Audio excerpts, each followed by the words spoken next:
Depuis de nombreuses années, la Chine est dans le viseur des instances internationales du fait de sa mise en place croissante d'un système de répression des libertés, allant jusqu'à l'élimination physique des minorités religieuses et ethniques. Passant de la loi sur la sécurité nationale à Hong Kong jusqu'au trafic d'organes à grande échelle, il est temps que la Chine rende des comptes. Les rapporteurs spéciaux de l'ONU ont fait part à plusieurs reprises de leur inquiétude à Pékin, mais en vain.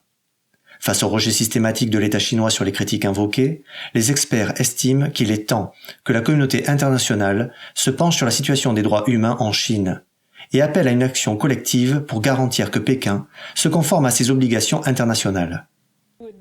Sophie Richardson, directrice pour la Chine à Human Rights Watch, a déclaré « Aucun gouvernement ne devrait invoquer la sécurité nationale pour justifier la répression ». La haut-commissaire de l'ONU aux droits de l'homme, Michelle Bachelet, se dit alarmée par la répression de la liberté d'expression en Asie depuis que le Covid-19 a été signalé fin décembre en Chine, soulignant que la pandémie a entraîné un nouveau durcissement de la censure dans plusieurs pays de la région. En effet, le régime chinois a mis en place un système très lucratif de prélèvement d'organes sur les prisonniers de conscience et les minorités ethniques. Sylvie Lasserre, autrice du livre « Voyage au pays des Ouïghours », ironise. Des organes étiquetés halal, c'est peut-être un argument de vente pour la Chine. Erkin Siddiq, conseiller du World Uyghur Congress, déclare que le gouvernement chinois fait la promotion de ces organes halal en Arabie Saoudite pour attirer les musulmans. Cette année en France, le député européen Raphaël Glucksmann a travaillé pendant plusieurs mois sur les conditions de détention des Ouïghours en Chine. Nous sommes face à un État qui a érigé le mensonge en norme.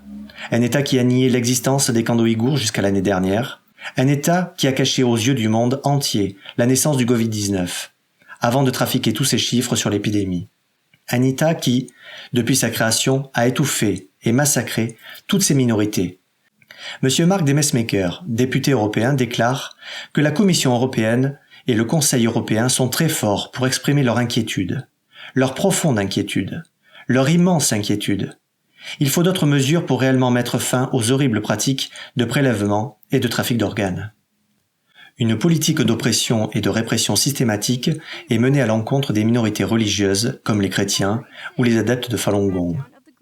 Le 20 juillet 2020 marquera le triste anniversaire de 21 années de persécution du mouvement Falun Gong. En effet, cette pratique spirituelle est exercée librement dans tous les pays du monde, à l'exception de la Chine. Les pratiquants sont eux aussi la cible de ce trafic d'organes à grande échelle. Les pratiquants du monde entier, ainsi que leurs soutiens, continuent d'exposer sans relâche les malversations du Parti communiste chinois afin de faire éclater la vérité sur le plan international.